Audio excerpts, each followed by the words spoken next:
आपको जानकारी दे दें कि दिल्ली विधानसभा का सत्र होने वाला और पहली खबर यह है कि 24 फरवरी से दिल्ली विधानसभा का सत्र और दूसरी जानकारी ये है कि पहले दिन सदन में विधायक शपथ लेंगे। सदन के पटल पर कई विधेयक रखे जाएंगे और ये भी आपको बता दें कि ये विधानसभा का सत्र बेहद महत्वपूर्ण होने वाला है क्योंकि ये पहला सत्र नई सरकार का। और ये भी आपको बता दें कि पहले दिन सभी के सभी विधायक शपथ लेंगे और 25 फरवरी को कैग रिपोर्ट भी पेश होने वाली है। तो दिल्ली विधानसभा सत्र से जुड़ी हुई बड़ी खबर आपको इस वक्त हम बता रहे हैं। 24 फरवरी से विधानसभा के सत्र की शुरुआत होगी।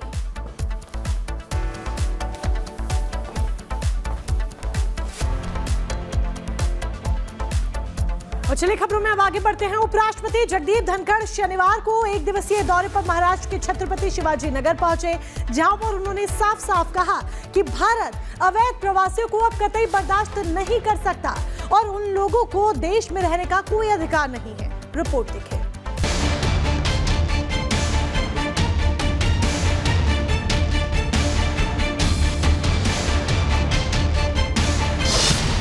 अवैध घुसपैठियों पर उपराष्ट्रपति सख्त। घुसपैठियों का सामान जल्द होगा पैक। उपराष्ट्रपति जगदीप धनखड़ शनिवार को एक दिवसीय दौरे पर महाराष्ट्र के छत्रपति संभाजीनगर पहुंचे। दौरे के दौरान धनखड़ डॉक्टर साहब आंबेडकर मराठवाड़ा विश्वविद्यालय पहुंचे, जहां उन्होंने 65वें दीक्षांत समारोह में बतौर मुख्य अतिथि शिरकत की। समारोह को संबोधित करते हुए धनखड़ ने कहा, हर व्यक्ति का अधिकार है कि वो जिस धर्म का चाहे पालन करे, अपनी इच्छा से कोई भी धर्म अपनाए, लेकिन जब लालच देकर धर्मांतरण होता है तो एक गंभीर चिंता का विषय है। वो लोग कौन है? हमारे उन लोगों को भ्रमित कर, लालच दिखाकर, लोभ देकर उनको ठक्कर मार ले गए। कुछ देशों ने पाया गलत है, वापस भेज दिया। परंपरा दशकों से चल रही है। आगे उन्होंने कहा, भारत अवैध अप्रवासियों को अब कतई बर्दाश्त नहीं कर सकता और उन लोगों को देश में रहने का अधिकार नहीं है।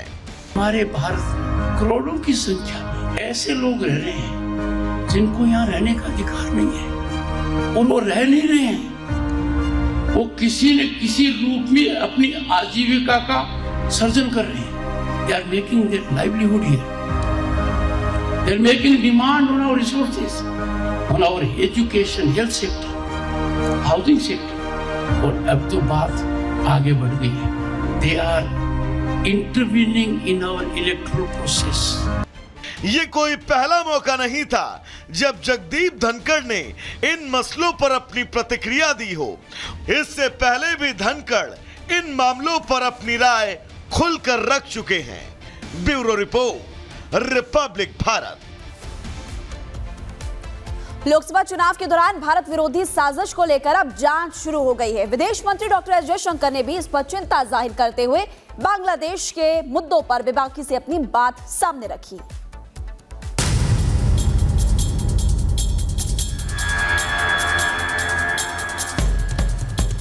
विदेश मंत्री एस जयशंकर ने यूएसएआईडी को लेकर अमेरिकी आरोप और बांग्लादेश मामले पर खुलकर अपनी बात लोगों के सामने रखी। जहां यूएसएआईडी को लेकर एस जयशंकर ने कहा कि यूएसएआईडी को भारत में अच्छे विश्वास के साथ काम करने की अनुमति दी गई थी, लेकिन इनकी गतिविधियों को बुरे विश्वास के साथ संचालित किया गया। अब इसकी जांच हो रही है।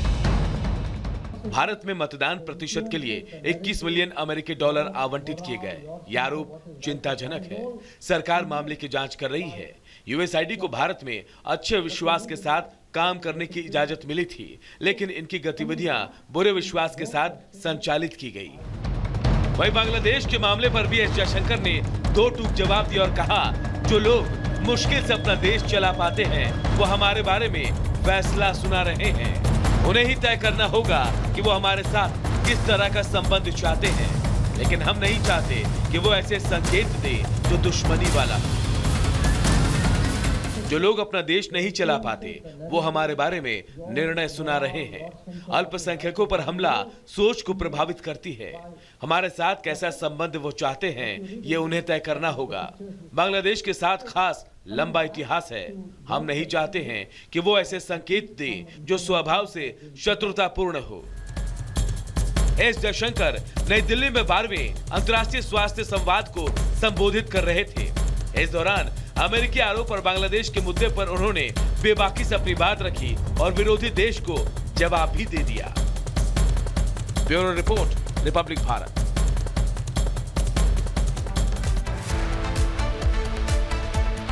और चलिए अब बात करते हैं दिव्य भव्य नव्य महाकुंभ की, जिसके समापन में अब बस कुछ ही दिन शेष रह गए हैं और जैसे जैसे समापन के दिन नजदीक आ रहे हैं, महाकुंभ में पहुंचने वाले श्रद्धालुओं की भीड़ और बढ़ती चली जा रही है। अपार भीड़ उमड़ रही है। ऐसा लग रहा है मानो जैसे प्रयागराज में महाकुंभ में जन समुद्र बन गया हो और भक्तों की भीड़ ऐसी कि उत्साह किसी में भी कम नहीं देखा जा रहा है। तस्वीरें हम आपको दिखा रहे हैं। श्रद्धालुओं का जोश हाई है और बेहद उत्साह के साथ लोग दूर दराज से आ रहे हैं। कोई उत्तर प्रदेश से आ रहा है, कोई बिहार से आ रहा है, कोई बंगाल से आ रहा है, कोई छत्तीसगढ़ से आ रहा है, कोई मध्य प्रदेश से आ रहा है।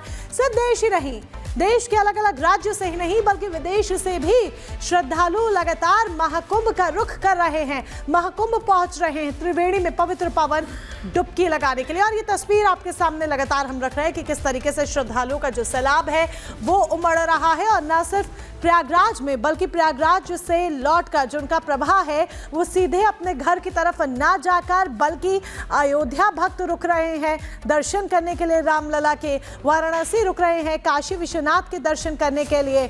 यानी कि कुल मिलाकर आस्था का सैलाब कुछ ऐसा कि हर कोई इसमें गोते लगाना चाहता है। यही एक बड़ी वजह है कि दूर दराज से श्रद्धालु पहुंच रहे हैं त्रिवेणी में संगम में डुबकी लगाने के लिए और उसके बाद दर्शन पूजन के लिए।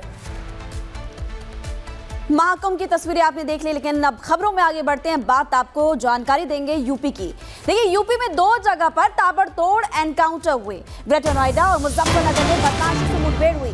ऑपरेशन लंगड़ा उत्तर प्रदेश पुलिस का लगातार जारी। मुजफ्फरनगर में मुठभेड़ के दौरान 2 बदमाश गिरफ्तार भी किए गए। लगातार बदमाशों को गिरफ्तार किया जा रहा है। 2 एनकाउंटर, 3 बदमाश अरेस्ट, पूछताछ होगी। कई आरोप इन पर लगे हुए हैं और उत्तर प्रदेश में 2 जगह पर ताबड़तोड़ एनकाउंटर। कल भी हमने आपको जानकारी दी थी, कल भी इसी तरह से एनकाउंटर किया गया था। ग्रेटर नोएडा और मुजफ्फरनगर की तस्वीरें इस वक्त आपकी टीवी स्क्रीन पर। पहली तस्वीर आप देख रहे हैं पुलिस प्रशासन मौके पर जहां ये बदमाश गिरफ्तार किए गए, वहां की तस्वीर आपको दिखा रहे हैं। दूसरी तस्वीर में आपको बदमाश भी नजर आ रहा है जिस पर कई आरोप थे और भागने की कोशिश कर रहा था, लेकिन पुलिस ने हाफ एनकाउंटर किया और यहां आप देख सकते हैं कि उसको पुलिस ने गिरफ्तार किया, पूछताछ की जाएगी।